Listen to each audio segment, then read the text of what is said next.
Okay, Okay. As far as the top portion of it, the external things, the ear is called the pinna. We have the rooter is the nose. Then you have the nares is the openings there. The tongue. We also have the vibrissae, which is the hairs on each chinny chin. And then the umbilicus is the umbilical cord.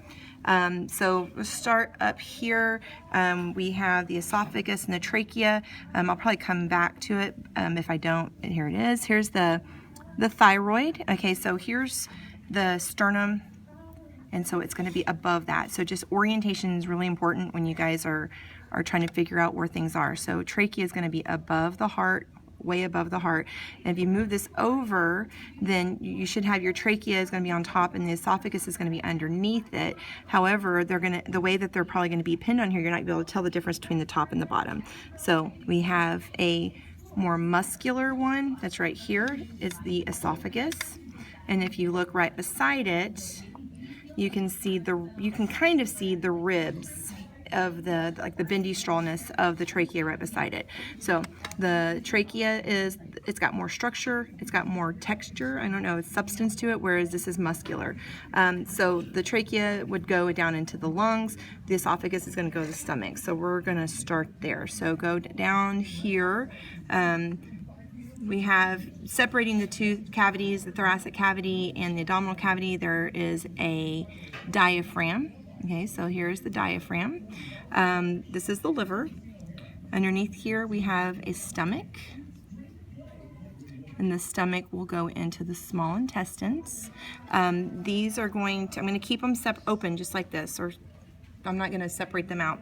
So the small intestines is going to be on his right side. You can see the diameter of the small intestines is smaller. Then there's a whole separate sac here of your large intestines, since it's going to be on his left side.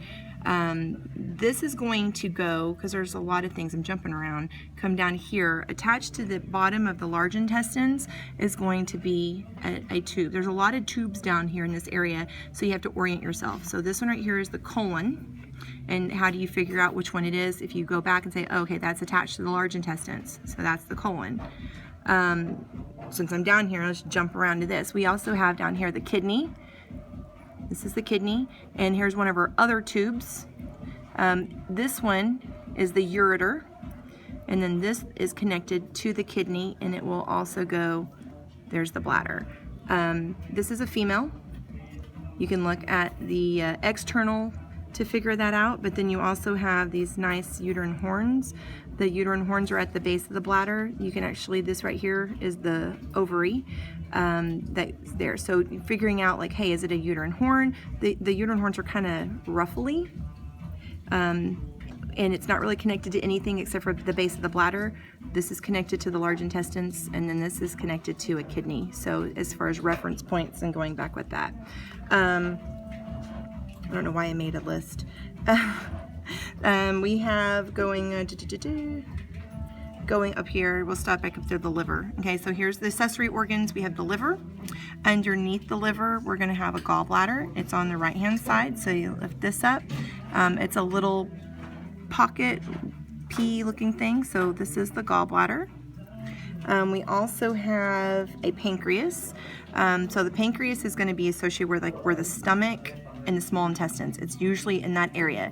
So here's our stomach, and if I lift the stomach up right around the beginning of the small intestines, I have this very glandular, it's kind of grainy. Sometimes it's usually a little bit lighter than this, but it kind of looks to me sometimes cottage cheese-like, kind of the granulation of it. The other accessory organs that you have is going to be the spleen. And so the spleen is going to be on the left-hand side, and it's over here. It's this tongue-looking structure. And then the other accessory organ we already talked about earlier was the thyroid, and it sits on top of the trachea. Here's the sternum area, and so the thyroid is above that. Below that is going to be your thoracic cavity. We have the lungs that are going to go around the heart. There are 4 cavities of the heart, This one is really nice. It has a separation there. So this is the pig's right ventricle. This is her left ventricle. And at the very top of these, we have these little, stay out of the way, they have these little flaps right here. Okay, those are the atriums. And so this is the right atrium, and this is the left atrium.